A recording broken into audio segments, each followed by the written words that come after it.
জুলাই গণঅভ্যুত্থানে শহীদ এবং আহতদের স্মরণে এই কনসার্টটি আয়োজন করা হয়েছে, যে কনসার্টের থেকে প্রাপ্ত অর্থ জুলাই ফাউন্ডেশনে প্রদান করা হবে। এবং এই কনসার্টের জন্য কিন্তু কোনো ধরনের পেমেন্ট নিচ্ছে না রাহাত ফাতে আলী খান। এবং একটু যদি আপনাদেরকে তথ্য জানিয়ে রাখি যে কারা কারা এখানে অংশগ্রহণ করছে।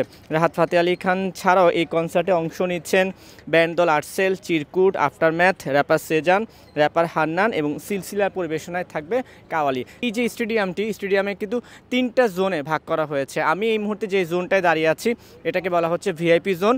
এবং এই ভিআইপি জোনের যারা টিকিট ক্রয় করেছেন তারা ঢুকে এখানে বসেই এই কনসার্টটি উপভোগ করতে পারবেন। ঠিক তারপরে যদি আমরা যাই, ওই পাশে রয়েছে আরেকটা জোন, সেটাকে বলা হচ্ছে front row zone. Front row জোনের জন্য কিন্তু গেট রয়েছে, সেই গেট দিয়ে টিকিট চেক আপ করার মাধ্যমে তারা প্রবেশ করতে পারবেন দর্শকরা। এবং ঠিক তার পেছনে যে গ্যালারি আছে এবং পেছনের রোটা আছে সেটাকে বলা হচ্ছে জেনারেল রো।